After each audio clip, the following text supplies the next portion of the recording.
Okay, I think we'll go ahead and get started. I'd like to welcome all of you to today's session on the PHP PEPR. My name is Kim Rahor, and I work for TMF Health Quality Institute. TMF is contracted with the Centers for Medicare and Medicaid Services, or CMS, to develop, produce, and disseminate the PEPRs. Today, I'm going to be discussing the most recent release of PEPR for partial hospitalization programs. That's the Q4 CY17 release.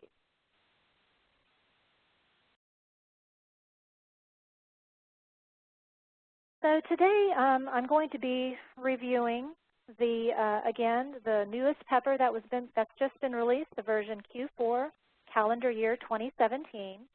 Now, we have not implemented any changes in this release. I am going to be reviewing the additional resources that have already been updated for your utilization. Now, because I'm going to mainly focus on the high points of PEPR, I'm not going to get in all of the details regarding PEPR. So if you are new to PEPR and if you still feel a little lost after today's session, I would encourage you to visit our website. I have put together a full set of recorded training sessions that are available in short segments. Those are accessed through the PHP Training and Resources page. I'll go into full detail about percentiles, and also go into a full review of a PEPR demonstration as well as other topics. All right, so what is PEPR? PEPR is an acronym that stands for Program for Evaluating Payment Patterns Electronic Report. And basically, the PEPR is a comparative report that summarizes one PHP Medicare claims data statistics for areas that have been identified as at risk for improper Medicare payment, primarily in terms of whether the claim was correctly coded and billed, and whether the treatment provided to the patient was necessary and in line with Medicare payment policy. We refer to those risk areas as target areas. Now, the PEPR summarizes your Medicare claims data statistics for those target areas, and it compares them with aggregate Medicare data of other providers in 3 different comparison groups: all providers in the nation, all providers in your Medicare Administrative Contractor or MAC jurisdiction, and then in the state. These comparisons are the first step in identifying where you may be at a higher risk for improper Medicare payments, which means that your billing practices are different from the majority of other PHPs in the comparison group. Now, I do want to make sure that you understand that the PEPR in and of itself cannot identify improper payment, but it can alert you when your statistics look unusual, so that way you can decide whether you need to take a closer look. PEPR has been around now for a number of years. It was developed in 2003 by TMF and available at that time only for short-term acute care hospitals. A year or 2 later, we developed a PEPR for long-term acute care hospitals. Now, back then, it was made available to the hospitals through the Quality Improvement Organization. Starting in 2010, TMF has been contracted through CMS, the Center for Program Integrity, Provider Compliance Group, and we develop, generate, and distribute the PEPRs for all hospitals and hospitals in the nation. You can see that over the past few years, we've developed PEPRs for a number of different types of providers. Each of these PEPRs has target areas that are customized or individualized based on the specific areas that are vulnerable to improper payments for those particular provider types. The PEPR for PHP has been available since 2012. So why does CMS feel that the provisions of PEPRs is something they want to support? Well, CMS is mandated by law to protect the Medicare Trust Fund from fraud, waste, and abuse. And CMS employs a number of strategies to meet this goal, such as provider education, early detection, which might be conducted through the MACs or the recovery auditors, data analysis activities, and so on. The provision of the PEPR to providers supports those strategies. Pepper is considered an educational tool that can help providers identify where they might be at a higher risk for improper payment, so then they can proactively monitor and take any preventive measures as necessary.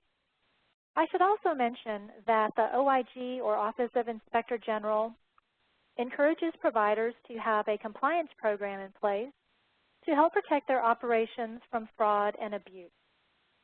An important component of a compliance program is conducting regular audits to ensure that charges for Medicare services are correctly documented and billed, and that those services are reasonable and necessary. So the Pepper supports that auditing and monitoring component of a compliance program.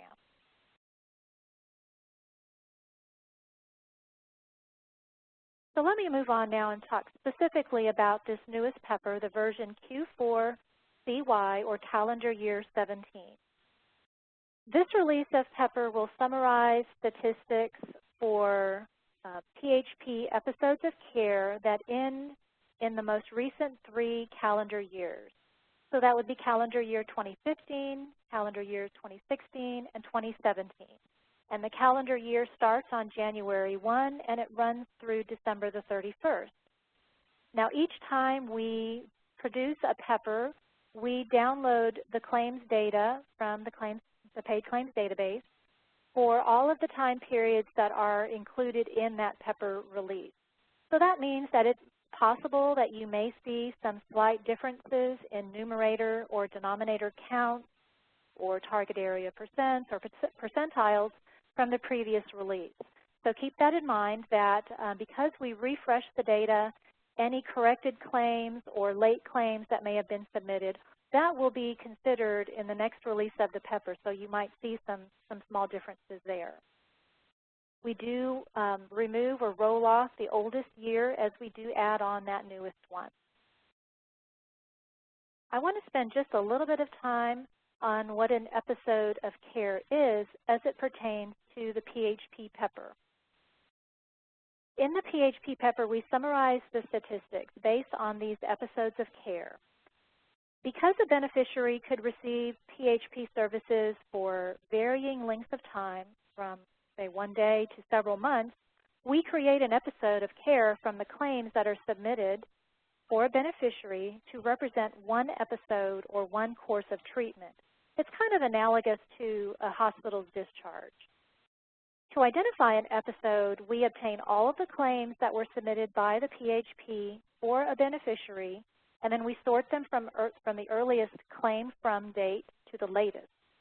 There cannot be any gap in service of more than 7 days. If there is a gap of more than 7 days, then we consider that to be a break-in service, and so there would be the first episode of care that would end, and a new episode of care begins after that gap of 8 or more days. We do count the episodes in the time period, which would be the calendar year in which it ends. So that's the through date on the last claim of the beneficiary's episode. And we do collect claims for about 1 year prior to each time period so that we can evaluate longer episodes of care.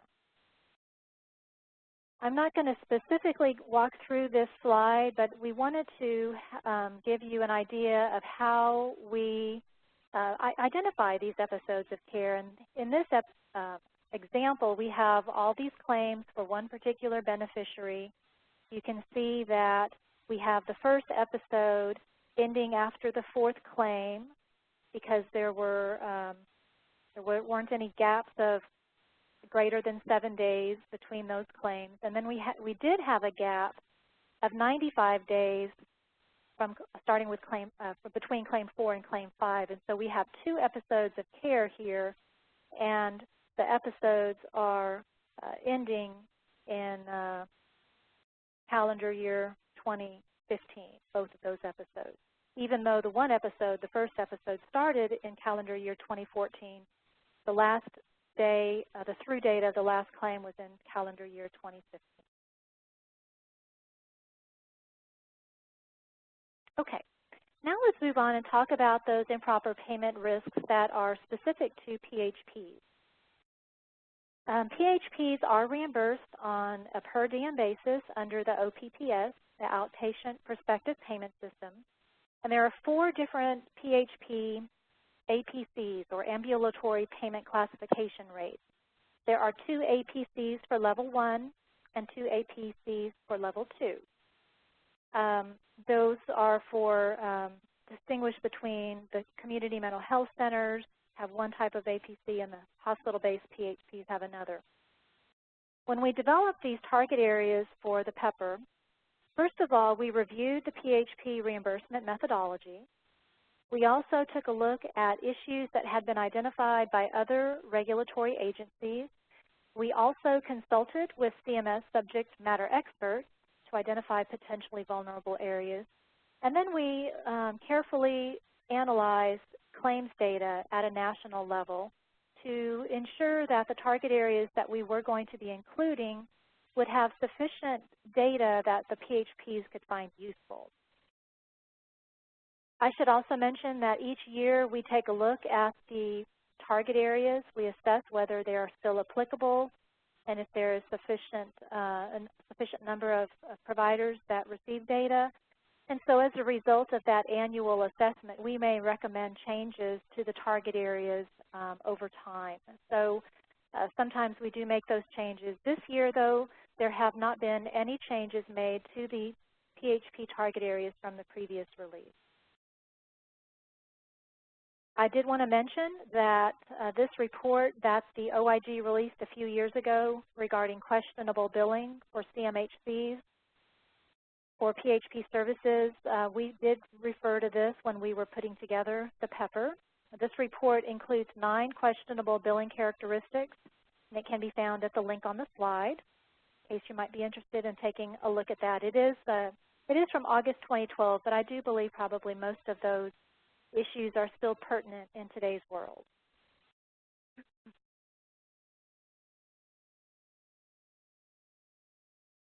So in the PEPR, the target areas are, again, those areas that have been identified as potentially at risk, and we calculate them using a numerator and a denominator.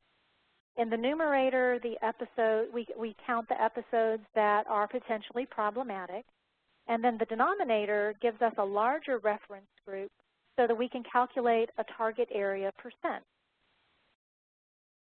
Let's go over these 4 target areas that are in the PHP PEPR. The first one is looking at group therapy, and you can see for each of our target areas we have a numerator definition and a denominator definition. In the group therapy target area, we're looking at the episodes that are ending in that calendar year where there's only group therapy provided. The beneficiary did not receive any therapy other than group therapy the entire duration of their episode. So those are the episodes that are counted in the numerator.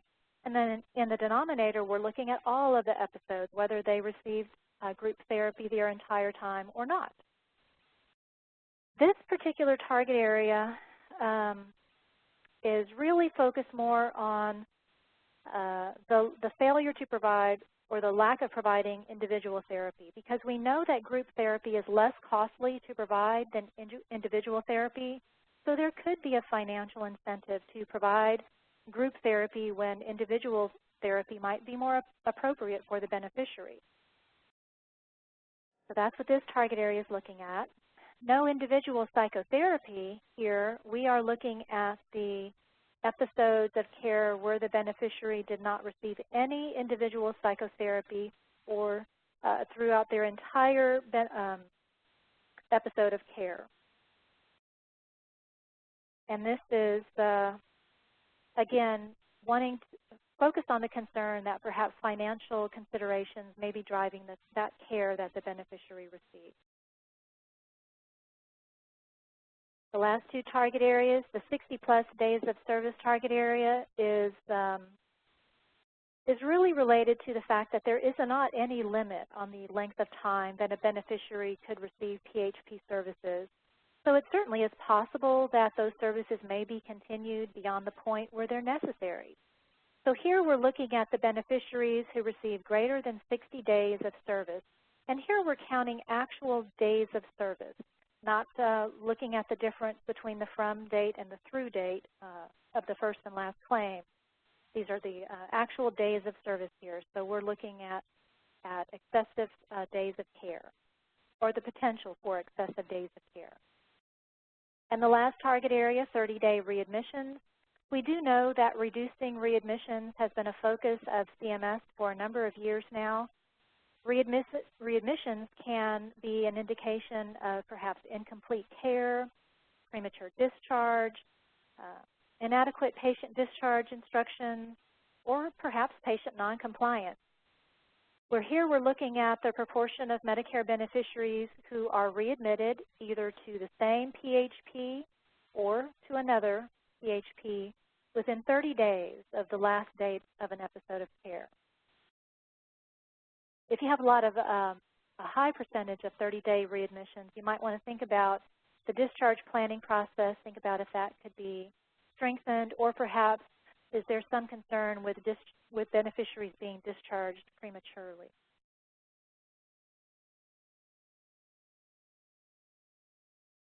So now you know that when we calculate these percents, these target area percents for the target areas, using that numerator and denominator definition, and we represent those target area percents, or those numbers are included in your PEPR. We also calculate percentiles in the PEPR, and we use these percentiles to identify when your statistics look different from most of the other providers in the comparison group. A lot of times folks get confused about the difference between the percents and the percentiles, so I'm going to just cover that a little bit today and see if we can make it a little more clear for you. When we calculate percentiles for a target area and a time period, what we do is we take the target area percent for all of the PHPs, let's just say all of the PHPs in the nation, and we sort them from highest to lowest. So here we have in this slide a ladder, a visual of a ladder, and you can see we have some target area percents that are associated with each rung in that ladder. So let's just say we're looking at the target area percent for 60-plus days of service. And so we take all of the PHP's target area percents for 60-plus days of service. We sort them from highest to lowest. So if you look at those target area percents, highest one is 93%, all the way to the bottom 2%. When we want to identify or calculate the percentiles, first of all, we identify the point below which 80% of the provider's percent falls. And so here in this slide, 80% of the PHPs fall below the target area percent of 85%.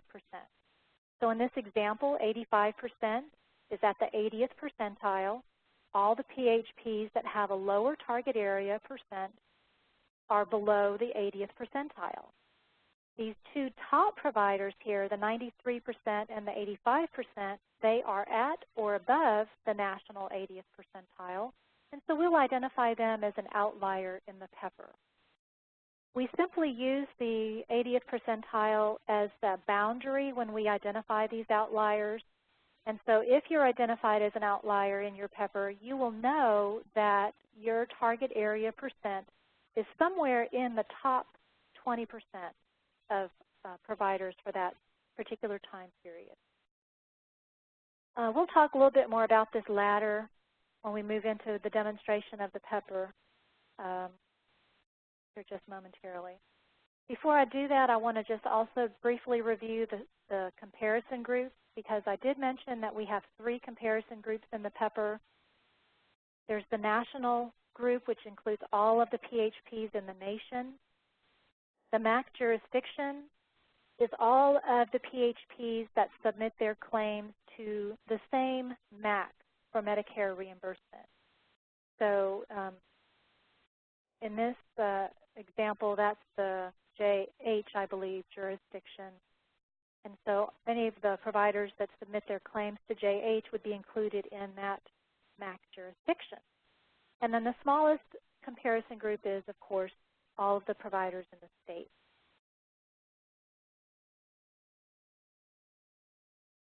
Okay, let me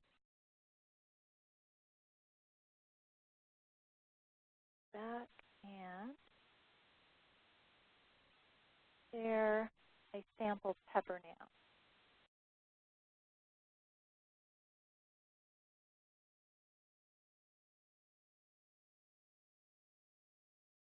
Okay. What you should be seeing on your screen right now is a sample pepper. This is a sample PHP pepper.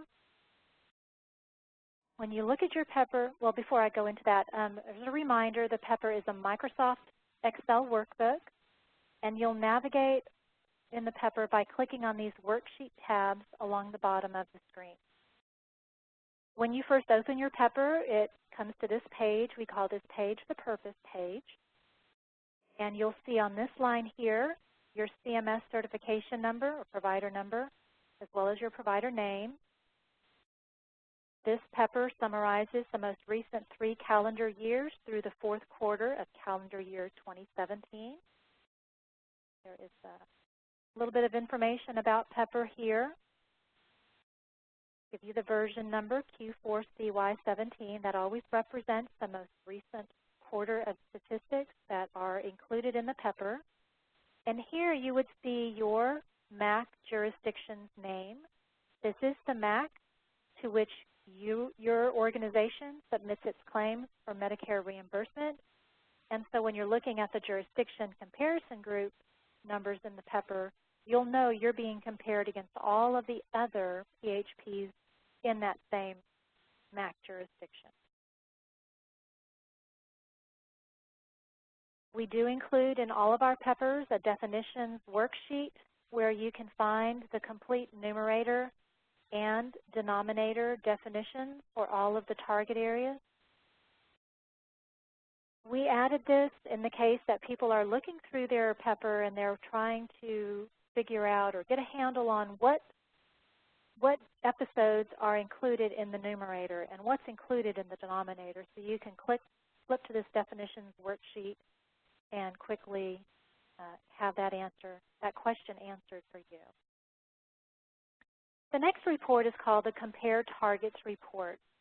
And I like to refer to this as the heart of the pepper.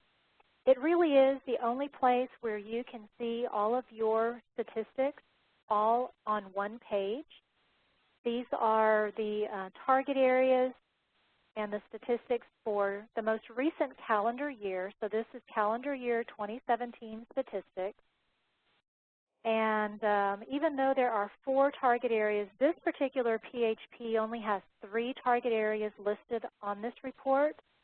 That is because for the other target area, there are not a sufficient number of episodes. There have to be at least 11 episodes that meet the numerator definition in a year for the statistics to be calculated. So this PHP only has what we call reportable data for 3 of those target areas. Now I'll briefly review the table here. We have the target area name and a brief description of the target area numerator and denominator. Here we have the numerator count.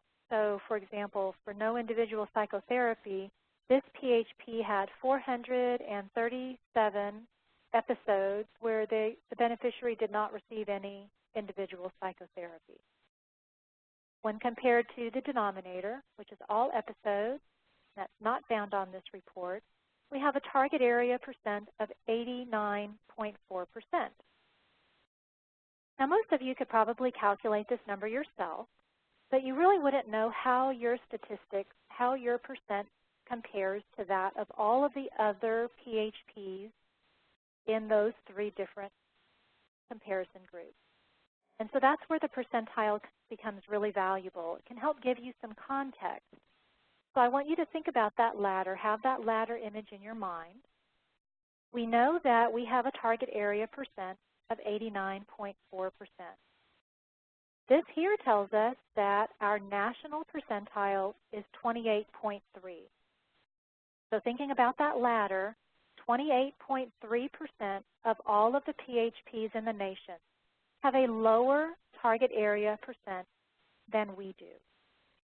So if you think about the ladder, you're going to be about, just above a quarter of the way from the bottom. So certainly not very high, and you're not identified as an outlier. If you were at or above the national 80th percentile, we would see that we would be identified as an outlier here, but we're at the 28.3 national percentile. So we have some context. We know that there are a lot of PHPs that have a higher target area percent than we do. Now when we compare ourselves to all of the PHPs in the jurisdiction, we have a percentile of 37.9. So a little bit higher. We can see that 37.9% of the PHPs in our jurisdiction have a lower target area percent than we do, but still pretty low. We're just over a third from the bottom. About two-thirds have a higher target area percent. And then as compared to all in our state, we're at the 57.9 state percentile. So 57.9% of the PHPs in the state have a lower target area percent than ours. So you can see how these percentiles can give you some context about how you compare to those other PHPs. And you'll also notice that they are different for these different comparison groups. And I like folks to remember that sometimes, or many times, there are regional practice patterns that can make these percentiles different for jurisdictions and states. And then lastly, we include here the sum of Medicare reimbursement for these episodes that were included in the numerator. So this PHP received almost $2.6 million in Medicare reimbursement for these 437 episodes. And so you can see we've got that same type of information here for the 60-plus days of service and the 30-day readmissions. Now for 30-day readmissions, this PHP is identified as an outlier, signified by this red bold print. Indeed, when we look at our national percentile, we're at the 84.3 national percentile. So that means on that ladder, on that range, we're pretty close to the top. 84.3% of all the PHPs in the nation have a lower target area percent than we do. And similarly, you can see jurisdiction percentile is 84, state percentile is 76.9. This is the only place in the PEPR where you will see your exact percentiles. Okay, moving on to the target area report. This is the first report for group therapy, and you can see that this provider here does not have sufficient data to report statistics. So what this means is that they did not have at least 11 episodes of care in any of these three calendar years where there was only group therapy provided to the beneficiary. So when that happens, we do not report the statistics, and so you'll just see some blank cells, and the graph up here is going to be empty. There may be times when you'll have reportable data for one or two time periods, but not for a third. And again, we can only report or display those statistics if there is at least a numerator count of 11. The graph does include, though, the 80th percentiles for jurisdiction, nation, and state. The solid line here is the national 80th percentile. The jurisdiction is also overlaid there.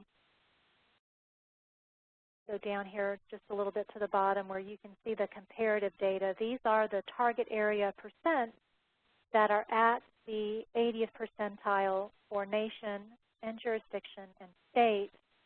You'll notice that the 80th percentile is 100%, and that is an indication that at least 20% of the PHPs have 100% or all of their episodes where there's only group therapy provided. So that would mean the 80th percentile is 100%.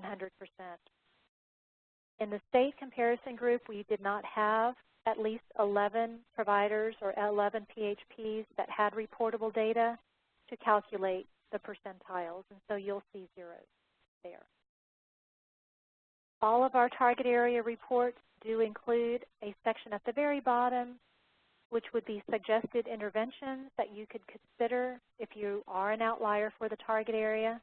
And that's just provided there in case you're trying to think, well, what should I do? But what does this mean? Let's take a look at no individual psychotherapy. Now, this is what a target area report looks like when you do have data available. You can see that the provider's target area percent is graphically displayed here for the most recent 3 calendar years. We do include the national 80th percentile here. If the provider's target area percent is above the national 80th percentile, then we would notice that they'd be identified as an outlier. This provider is not an outlier. They're not above the national 80th percentile. However, we can see that their target area percent has increased steadily over the past few years.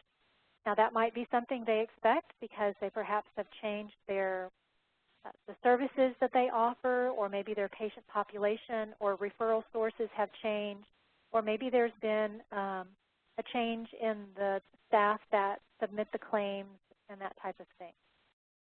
If it's something that's not expected, though, then I always encourage folks to take a look, to do a little study of some medical records and some claims. If something doesn't quite feel right with these statistics in your PEPR, then take a closer look. Now, below the graph is the data table. And so here we show the target area percent for these 3 time periods. These are the values that are graphed here as these 3 blue bars. We have the numerator count and the denominator count. We also are calculating the average length of stay for the numerator episodes, the average length of stay for the denominator episodes, as well as the average amount of Medicare reimbursement and the total amount of Medicare reimbursement. While we're talking about the average length of stay, if you are comparing your PEPR this year to last year's PEPR, you'll probably notice a difference in the average length of stay.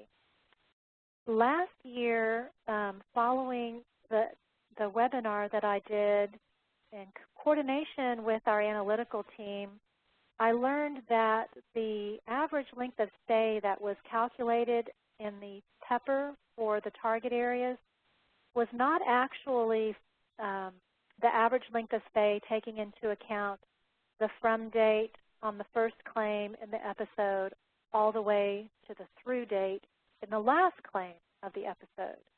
I learned that they had calculated the average length of stay here to represent the average days of service in that episode. So we got that fixed and corrected. So now this average length of stay here does truly represent that amount of time in that entire episode, the from date of the first claim to the through date of the last claim. So I just wanted to point that out. You'll notice that here. Okay, well, moving on, 60-plus days of service. This provider has had a little bit of change over the past couple of years that doesn't look significant. This graph, it's easy to see the different percentiles. This is the national 80th percentile. The jurisdiction 80th percentile is the dashed line, and the dotted line is the state 80th percentile.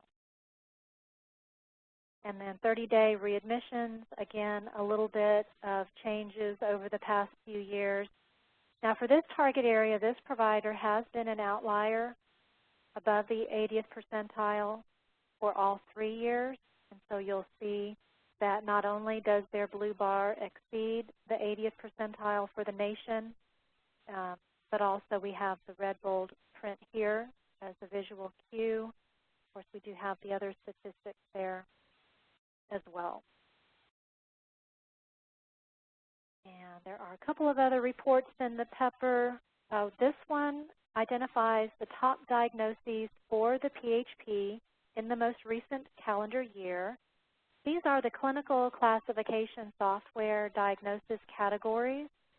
This particular PHP had, looks like, all of their episodes either in the schizophrenia and other psychotic disorders or mood disorders categories.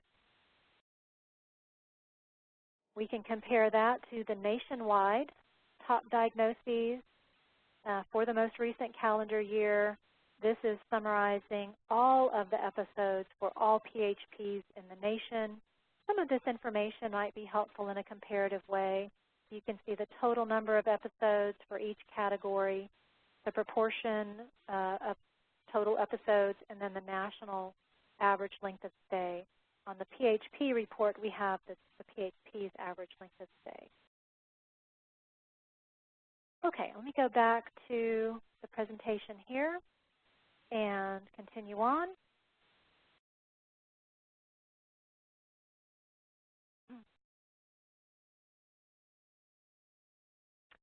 So sometimes folks will ask me, okay, so what do I have to do with my pepper? Is there anything that any step that I need to take?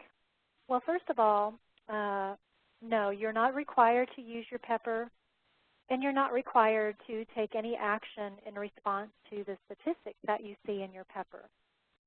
I always like to remind folks that there are other contractors that are sifting through the claims data. They have access to the entire paid claims database, the recovery auditors, the MACs, and so on. And so they might be looking to identify providers who could perhaps benefit from some additional education or from perhaps a medical review. I always like to present that the pepper is a nice way for you to be aware, to have a heads up that your statistics look different from those of most other PHPs. In this way, you can have some time to think about whether you expect to see your statistics in that way or whether there's something that doesn't quite feel right and you should take a closer look. How do you obtain your pepper?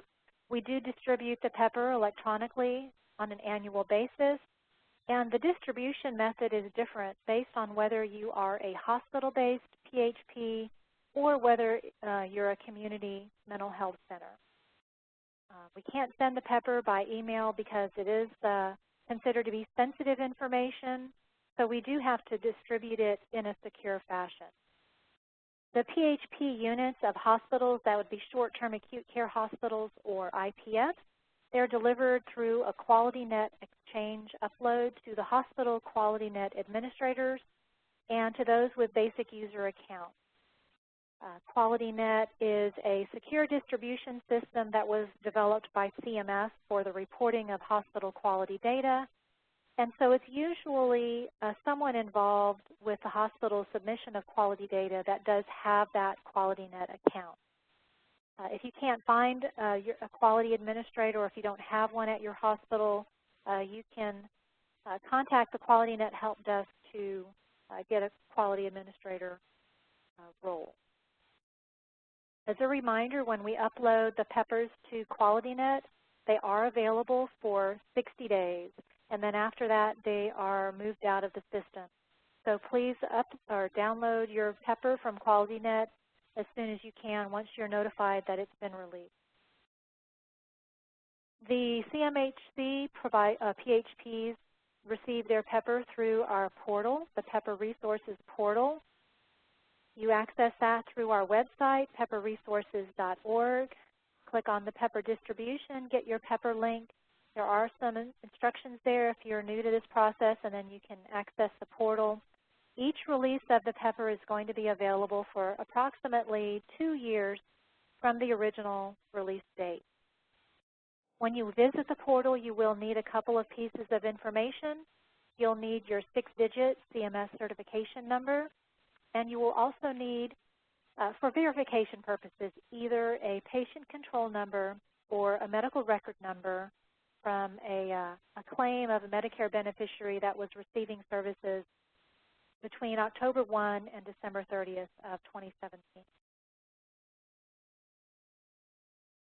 All right, so now that you've gotten your PEPR, if you see some red in there, I don't want you to panic.